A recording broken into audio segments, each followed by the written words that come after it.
Hujan di Surabaya selalu punya cara sendiri menelanjangi rasa sepi. Di antara riuhnya klakson dan suara air yang memantul di aspal, aku, Hilda Arjani, merasa begitu kecil, seolah terjebak di ruang kaca yang tak bisa kutinggalkan. Orang-orang di luar sana sibuk berlari, tapi aku hanya bisa duduk di balik kemudi, memandang kota yang bagiku semakin asing. Aku teringat masa kecilku di Malang. Ayahku seorang pegawai negeri yang keras dan nyaris tak pernah tersenyum. Ibuku seorang ibu rumah tangga yang penuh kesabaran, tapi lelahnya sering ia pendam. Dari mereka aku belajar bahwa cinta dalam rumah tangga bukan hanya tentang senyum, melainkan juga luka yang harus ditelan diam-diam. Aku pernah bersumpah pada diriku sendiri, aku tidak ingin menjalani pernikahan seperti orang tuaku, dingin, penuh jarak, dan tanpa pelukan. Itulah kenapa ketika bertemu Ardian Prakoso, aku merasa doaku dijawab. Ia berbeda dengan ayahku.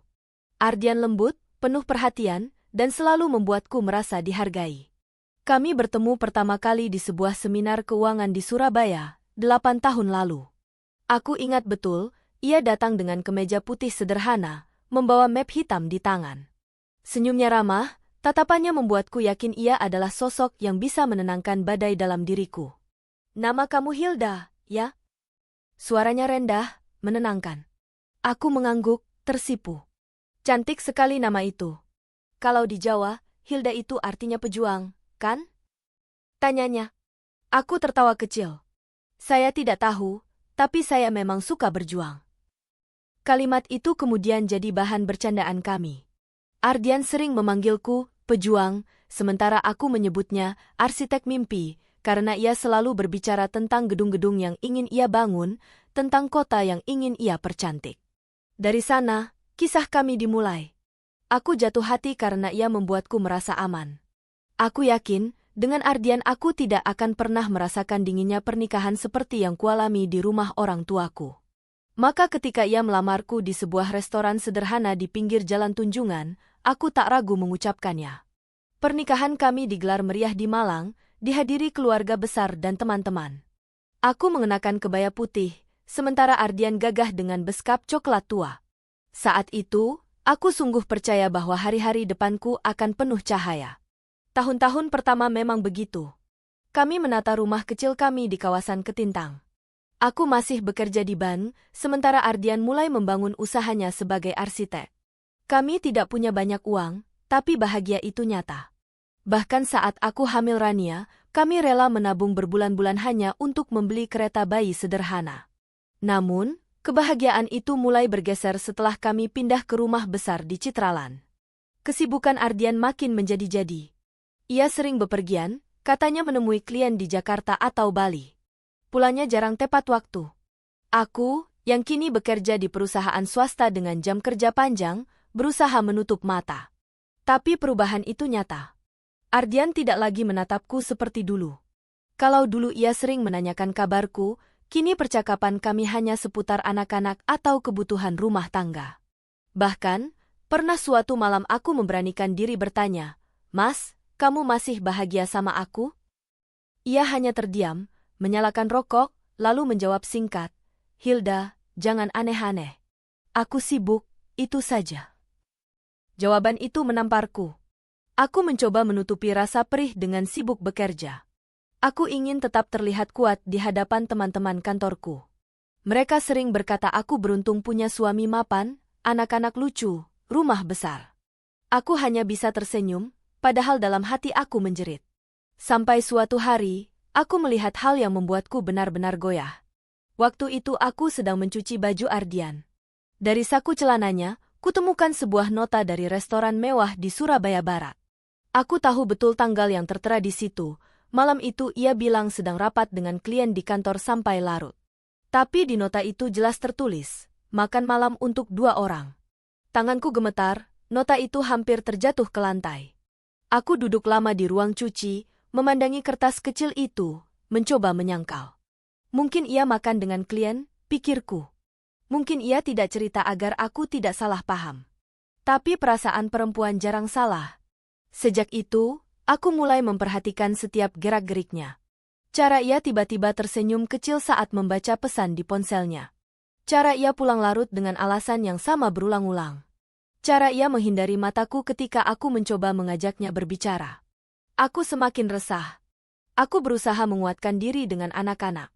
Setiap kali Rania dan Dimas tertawa, aku merasa hidupku masih punya arti. Tapi setiap kali malam tiba, saat rumah sunyi, aku kembali tenggelam dalam rasa takut. Takut kalau aku sedang kehilangan suamiku sedikit demi sedikit. Di tengah semua itu, Surabaya tetap bergerak dengan hiruk-pikuknya. Jalan Ahmad Yani tak pernah sepi, kafe-kafe di Tunjungan selalu ramai, pembangunan di kawasan Pakuan makin pesat.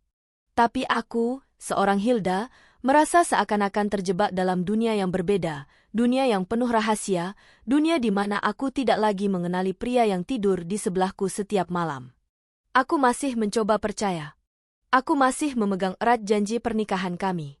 Tapi ada suara kecil di hatiku yang terus berbisik, Hilda, bersiaplah. Akan ada hari ketika semua topeng itu runtuh, dan kamu harus melihat kenyataan dengan mata kepala sendiri. Aku tak tahu kapan hari itu datang.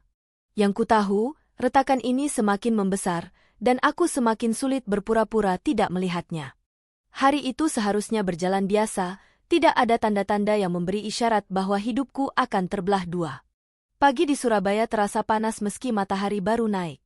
Jalan Ahmad Yani sudah dipadati ribuan kendaraan yang berdesak, sementara aku menatap kosong dari balik jendela kantor di Basuki Rahmat.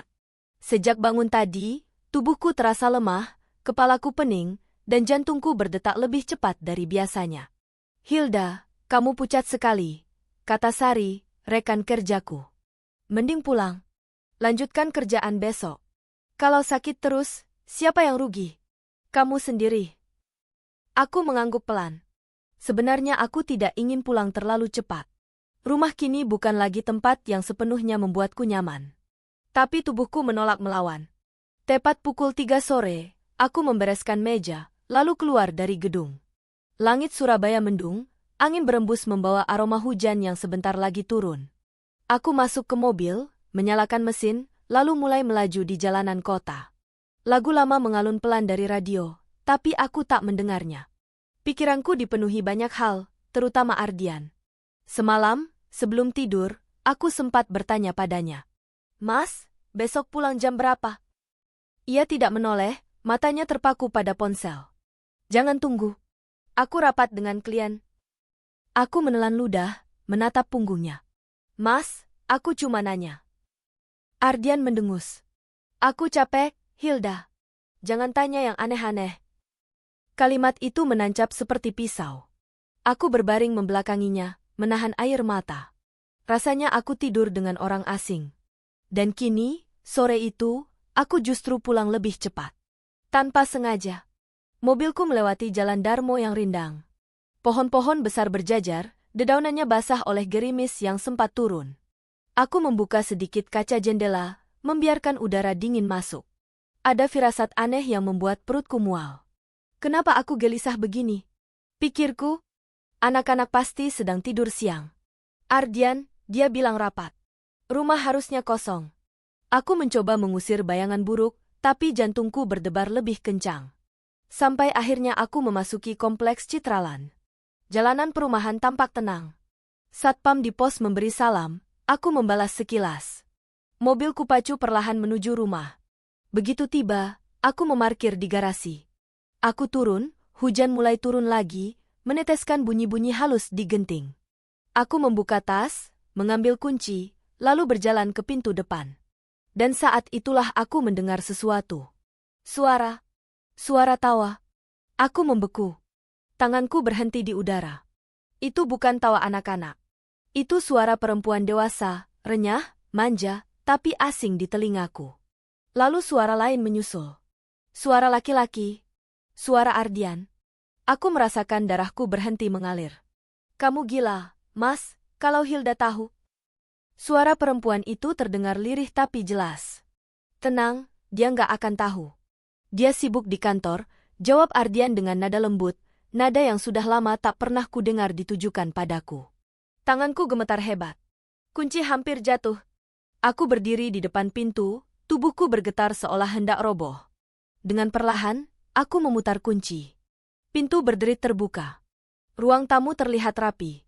Bau parfum samar menguar, Bukan aroma rumah kami yang biasanya. Aku menutup pintu pelan, lalu melangkah masuk dengan hati-hati. Suara mereka semakin jelas. Dari atas? Dari kamar utama kami. Aku naik tangga pelan-pelan. Setiap langkah seperti menghantam dadaku. Ketika sampai di depan kamar, aku melihat pintu sedikit terbuka. Dari celah itu, aku bisa melihat bayangan dua tubuh di dalam. Aku menahan napas, mencondongkan tubuh. Dan aku hampir pingsan melihatnya. Ardian? Dengan seorang perempuan. Tubuhku seketika kaku. Air mataku tumpah tanpa bisa dicegah. Dan ketika wajah perempuan itu menoleh sekilas, aku merasa dunia runtuh. Itu adalah Maya. Maya, sahabatku sejak kuliah. Perempuan yang kuceritakan semua masalahku. Orang yang kuberi kepercayaan untuk menjaga anak-anak ketika aku sibuk.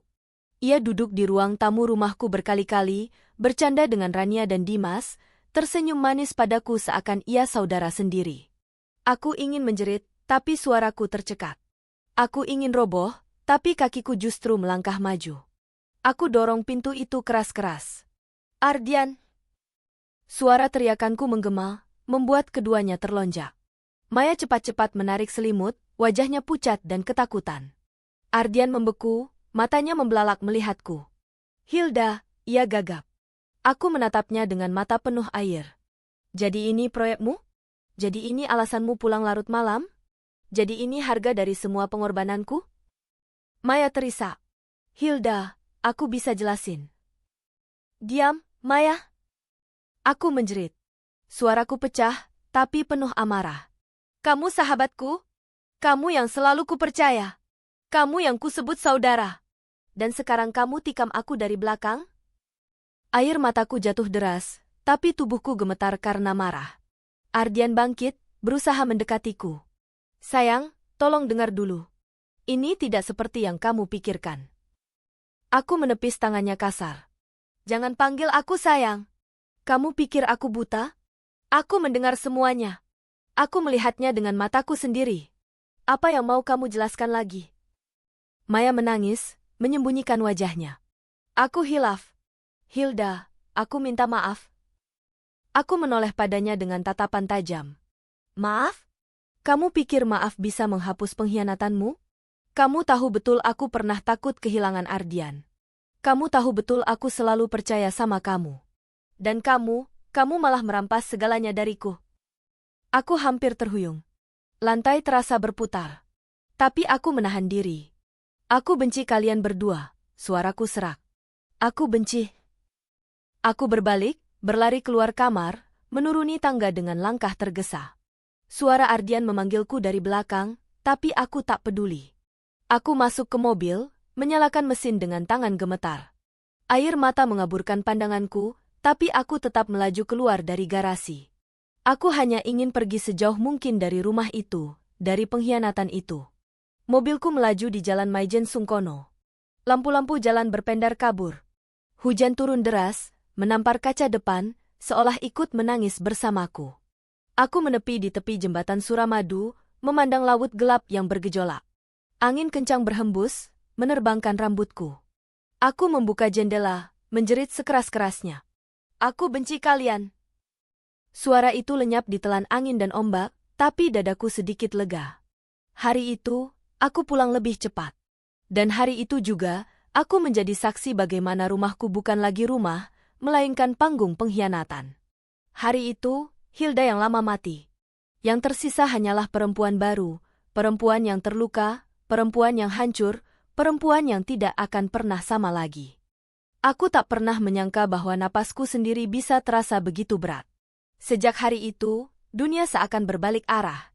Semua yang pernah kupercaya, semua yang pernah kujaga, runtuh di depan mataku. Aku masih mengingat jelas bagaimana aku meninggalkan rumah dengan air mata bercucuran, menjerit di atas jembatan Suramadu, seolah ingin membuang semua sakit ke laut yang bergelora. Tapi jeritan itu tidak menyembuhkan apapun. Malamnya, aku pulang dengan tubuh gemetar.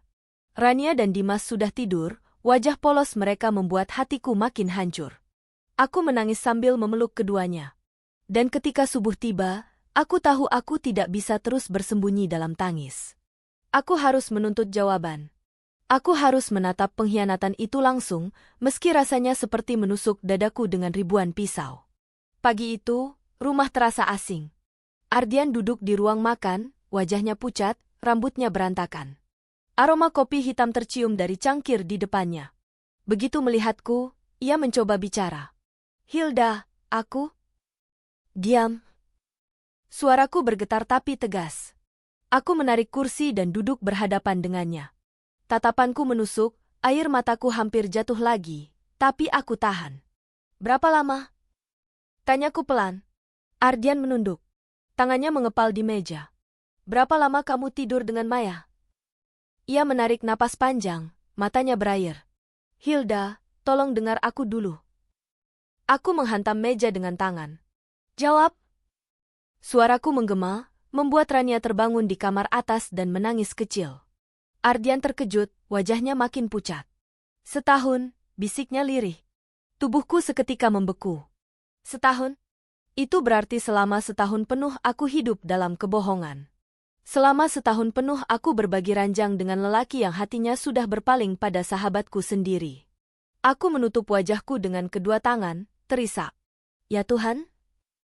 Ardian mencoba menyentuh tanganku. "Aku hilaf, Hilda. Maya, dia cuma pelarian. Aku tetap mencintaimu." Aku menepisnya kasar. "Cinta? Kamu sebut itu cinta? Kalau kamu mencintaiku, kamu tidak akan tega menghancurkanku seperti ini. Kamu tidak akan tidur dengan sahabatku di atas ranjang kita sendiri." Aku berdiri, menatapnya dengan mata penuh benci. "Kamu lelaki paling pengecut yang pernah kutemui. Kamu bahkan tidak punya keberanian untuk jujur." "Setahun, Ardian. Setahun aku dipermainkan." Ardian terdiam. Wajahnya seperti menanggung dosa ribuan kilo. Sore itu, aku meminta Maya datang. Aku ingin mendengar pengakuan langsung darinya. Ketika bel rumah berbunyi, aku membuka pintu dengan tangan bergetar. Maya berdiri di sana, wajahnya pucat, matanya sembab. Ia menunduk, suaranya nyaris tak terdengar. "Hilda, aku..." "Masuk." Suaraku dingin. Kami duduk di ruang tamu. Ardian ikut duduk, tapi aku memberi tatapan tajam. "Dengar baik-baik. Hari ini kalian berdua akan bicara. Tidak ada lagi kebohongan. Aku ingin dengar semuanya dari mulut kalian sendiri." Maya meneteskan air mata. "Hilda, aku minta maaf. Aku nggak pernah niat nyakitin kamu." Aku tertawa getir, air mataku jatuh. "Tidak niat? Maya, kamu sahabatku. Kamu orang yang paling sering dengar curhatanku tentang rumah tangga. Kamu tahu aku takut kehilangan Ardian. Dan kamu justru jadi orang yang merampasnya dariku." Maya menutup wajahnya. "Aku bodoh, aku lemah. Ardian sering cerita tentang masalahnya denganmu. Aku salah menafsirkan. Aku pikir dia butuh aku. Aku salah, Hilda." Aku menoleh ke Ardian, wajahku basah oleh air mata. "Jadi kamu cerita tentang masalah kita ke dia? Kamu curhat ke perempuan lain, lalu tidur dengannya? Ardian, kamu tega sekali." Ardian menunduk. "Aku salah, aku nggak bisa membela diri." Tangisku pecah. Aku berteriak sekeras-kerasnya. "Kalian hancurkan aku!" Suara itu membuat Rania dan Dimas keluar dari kamar, bingung melihat kami. Rania memelukku, menangis. "Mama, kenapa Mama nangis? Papa jahat sama Mama ya?" Aku memeluk anak-anakku erat-erat, tubuhku bergetar. "Tidak apa-apa, sayang. Mama ada di sini." Ardian menunduk, air matanya jatuh. Maya menangis terseduh-seduh. Ruangan itu penuh tangis, penuh luka yang tak bisa ditutup dengan kata maaf. Hari-hari berikutnya jadi neraka. Aku dan Ardian tinggal serumah tapi seperti orang asing. Aku tidur dengan anak-anak di kamar mereka, sementara Ardian di kamar utama. Maya berhenti menghubungiku, tapi wajahnya terus menghantui pikiranku. Setiap kali aku melihat Ardian, amarah dan cinta bercampur jadi satu. Aku membencinya, tapi hatiku juga masih terikat pada kenangan indah bersamanya. Itu yang membuatku tersiksa. Suatu malam, aku mendatanginya di kamar. Ia duduk di ranjang, wajahnya letih. "Kenapa, Hilda?" Suaranya pelan. Aku menatapnya. "Kenapa, Maya?" Dari semua perempuan di dunia ini, kenapa harus dia? Sahabatku sendiri? Ardian menutup wajahnya. Aku nggak tahu, aku bodoh. Maya ada saat aku merasa jauh darimu. Dia mendengarkan. Aku hampir menamparnya. Mendengarkan? Jadi itu alasanmu? Aku sibuk bekerja demi keluarga ini, demi anak-anak kita. Dan kamu malah menganggap aku jauh? Ardian, kamu yang menjauh. Kamu yang menutup dirimu dariku. Aku terisak, suara parau. Kamu tahu apa yang paling menyakitkan? Bukan cuma perselingkuhanmu. Tapi kenyataan bahwa aku nggak cukup buatmu. Bahwa aku yang sudah mengorbankan segalanya, ternyata nggak pernah cukup. Ardian menangis. Jangan bilang begitu. Kamu selalu cukup. Aku yang salah. Aku menatapnya lama. Kamu benar. Kamu yang salah. Dan kesalahanmu sudah menghancurkan kita. Malam itu aku keluar rumah. Aku menyusuri jalan tunjungan yang masih ramai meski larut. Lampu-lampu neon berkelip, orang-orang berjalan dengan wajah bahagia.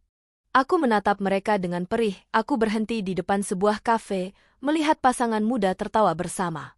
Aku teringat masa lalu, masa ketika aku dan Ardian pernah seperti itu. Dan kenyataan bahwa semua itu kini hilang membuatku menangis di tengah keramaian. Aku sadar, aku berada di persimpangan jalan. Aku bisa memilih untuk bertahan dalam luka, atau aku bisa bersiap melepaskan. Tapi satu hal pasti, aku tidak akan pernah melupakan malam itu. Malam ketika aku memaksa mereka berdua mengaku. Malam ketika aku mendengar langsung dari mulut Ardian dan Maya bahwa pernikahanku sudah dikhianati selama setahun penuh. Malam itu, hatiku mati. Dan yang tersisa hanyalah seorang Hilda baru, perempuan yang akan menuntut balas, atau setidaknya menuntut keadilan untuk dirinya sendiri.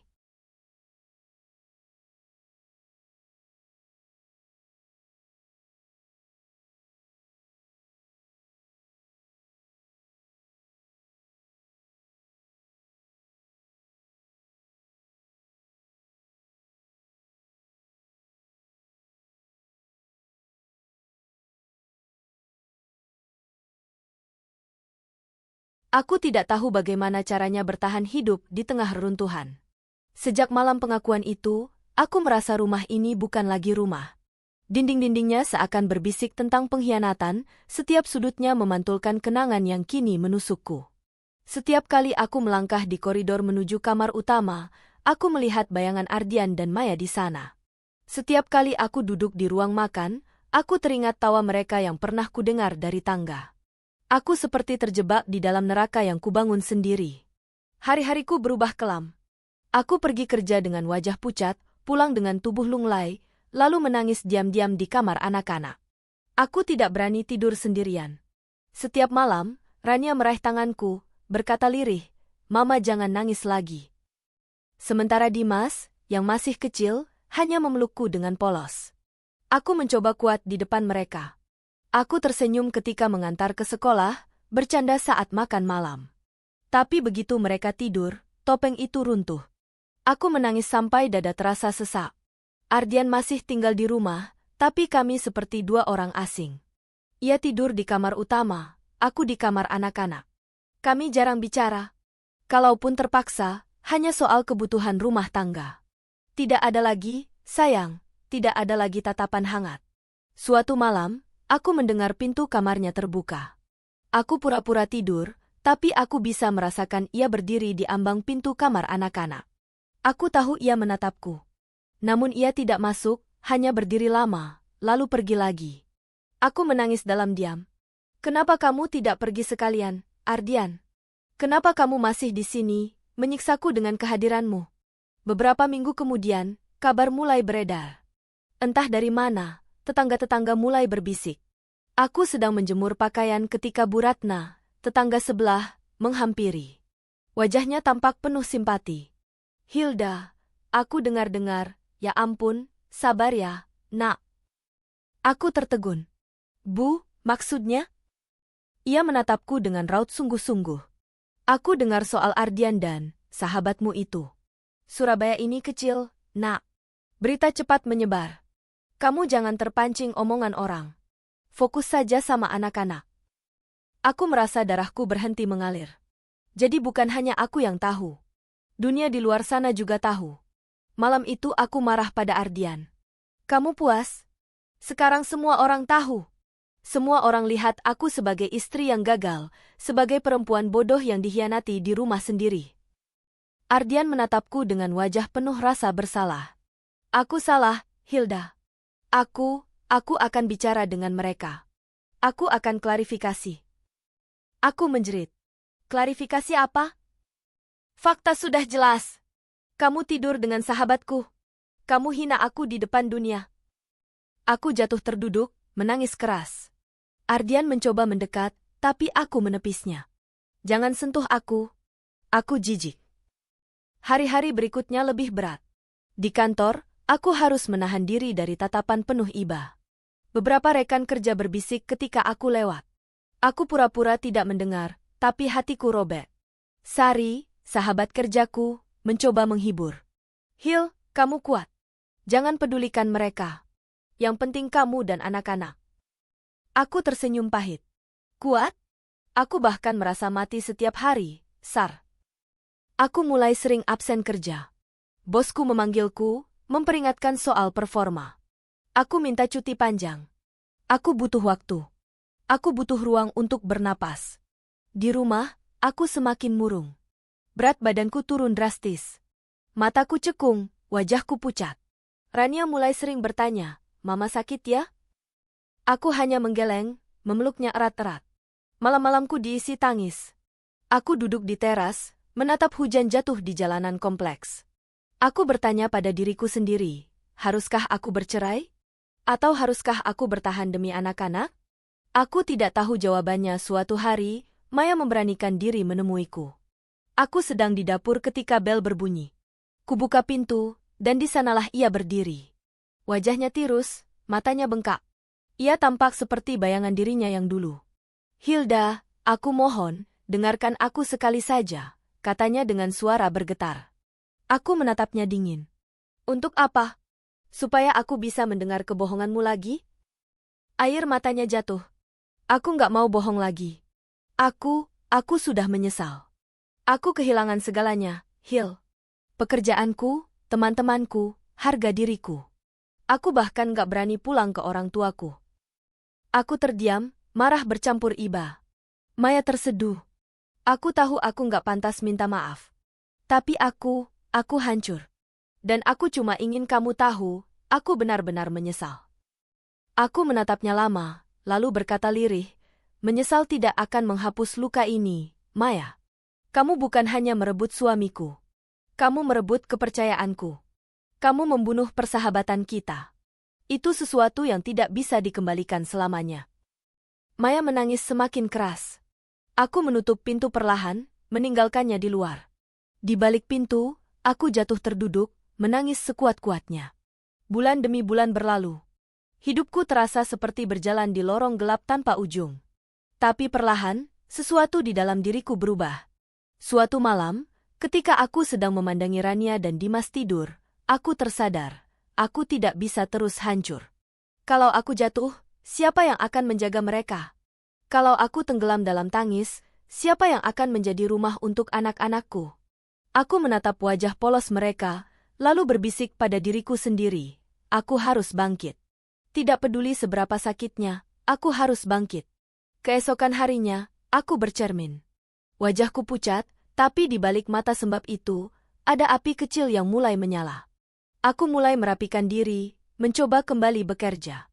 Aku mulai menata langkah, meski masih goyah. Ardian menyadarinya. Hilda, kamu berubah. Aku menatapnya dengan dingin. Aku harus. Karena kalau tidak, aku akan mati. Ia terdiam, wajahnya penuh penyesalan. Tapi aku tidak peduli lagi. Di hatiku, cinta itu sudah berubah. Bukan cinta yang hangat, melainkan luka yang membara. Luka itu kini menjadi bahan bakarku.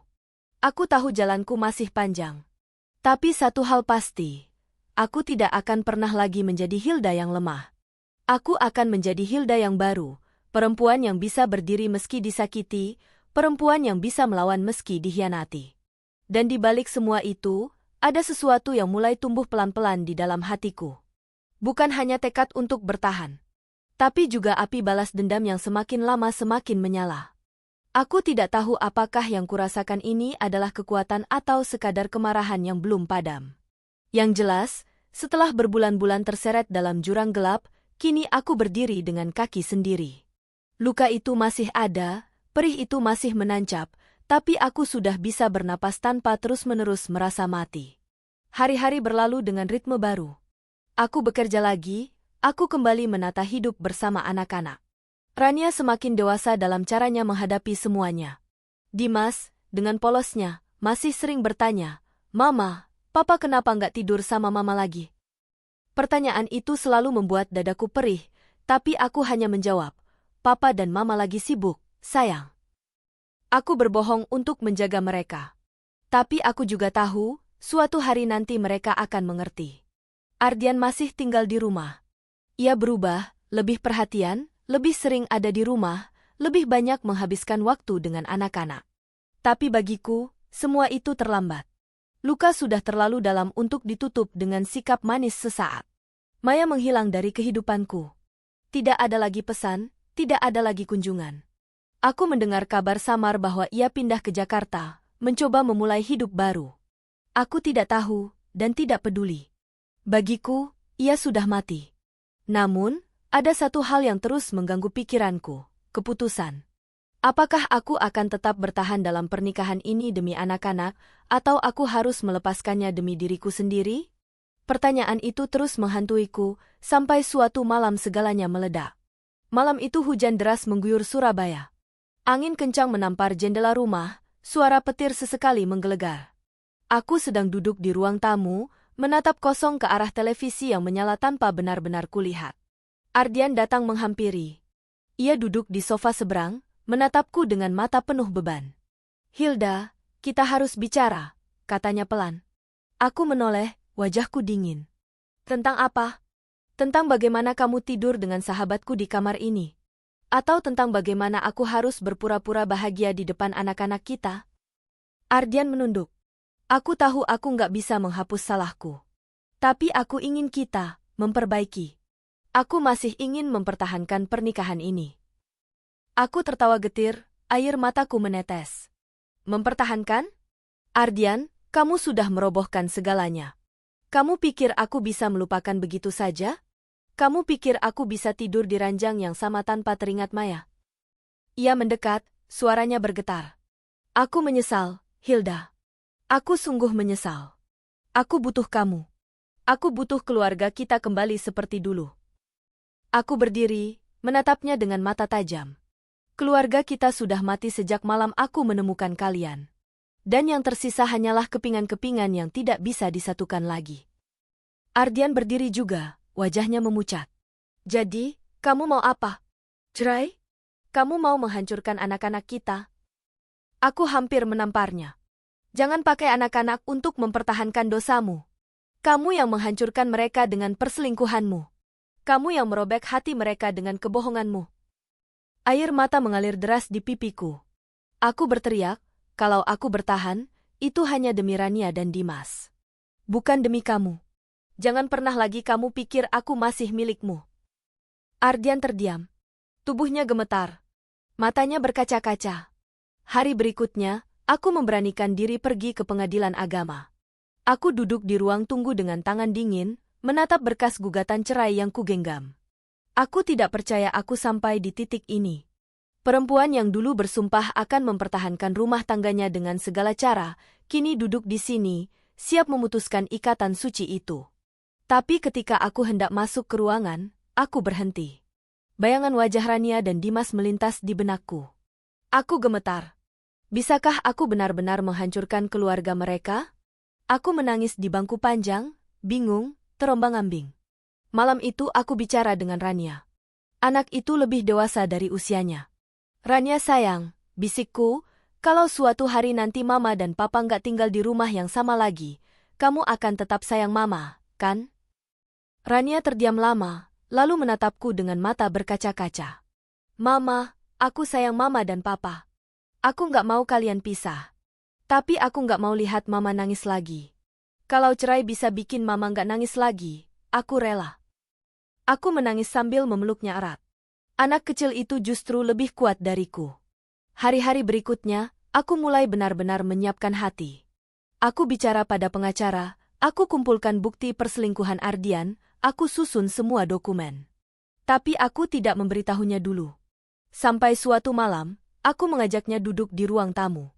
Ardian, kataku tegas, aku sudah ajukan gugatan cerai. Wajahnya seketika pucat. Ia terdiam lama, lalu berbisik, "Kamu serius?" Aku menatap matanya. "Ya, aku serius. Aku tidak mau lagi hidup dalam kebohongan. Aku tidak mau lagi pura-pura bahagia. Aku tidak mau lagi terikat pada orang yang mengkhianati aku dengan sahabatku sendiri." Ardian meneteskan air mata. Ia jatuh berlutut di hadapanku. "Hilda, jangan. Tolong. Aku mohon. Beri aku kesempatan sekali lagi. Aku akan berubah. Aku akan lakukan apa saja." Aku menangis, tapi suaraku tegas. "Kesempatan itu sudah kamu buang ketika kamu memilih tidur dengan Maya. Tidak ada lagi kesempatan. Selesai, Ardian." Ia terisak, menunduk, menangis seperti anak kecil. Tapi hatiku sudah membatu. Sidang pertama tiba. Aku datang dengan langkah gemetar tapi mantap. Ardian juga hadir, wajahnya pucat, matanya sembab. Hakim bertanya apakah aku yakin dengan keputusanku. Aku menatap lurus dan berkata, "Ya, saya yakin." Saat itu, aku merasa beban besar lepas dari pundakku. Aku tahu jalan ke depan tidak akan mudah. Tapi setidaknya aku sudah mengambil langkah pertama. Beberapa bulan kemudian, putusan keluar. Aku resmi bercerai. Nama Hilda Arjani tidak lagi terikat dengan Ardian Prakoso. Hari itu, aku berdiri di luar gedung pengadilan, menatap langit Surabaya yang cerah setelah hujan. Aku menarik napas panjang, air mata menetes, tapi kali ini bukan karena hancur. Air mata ini adalah tanda pembebasan. Aku pulang, memeluk Rania dan Dimas erat-erat. "Kita mulai hidup baru, ya, sayang."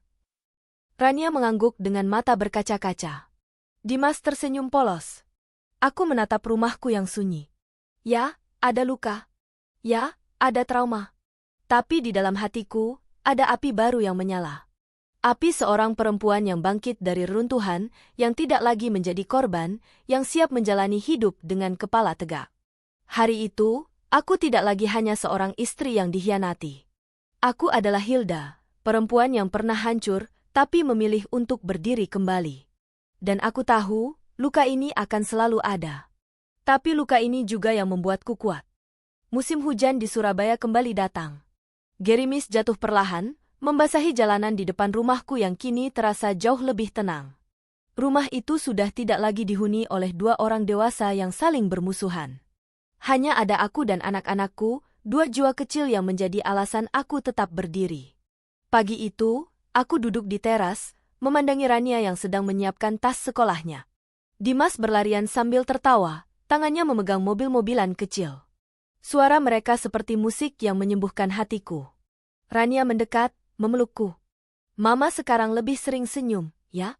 Aku senang. Aku tersenyum sambil membelai rambutnya. "Mama belajar, sayang. Kadang untuk bisa senyum, kita harus berani melepaskan yang menyakitkan." Anak itu menatapku dengan mata dewasa yang terlalu cepat tumbuh. "Mama kuat." Aku terdiam, lalu memeluknya erat-erat.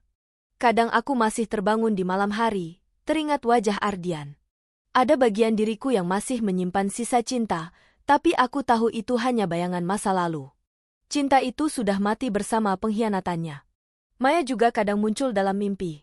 Aku melihatnya tersenyum seperti dulu, sebelum semua hancur. Aku bangun dengan hati perih, tapi aku tidak lagi menangis. Aku hanya mengucap lirih, aku ikhlaskan.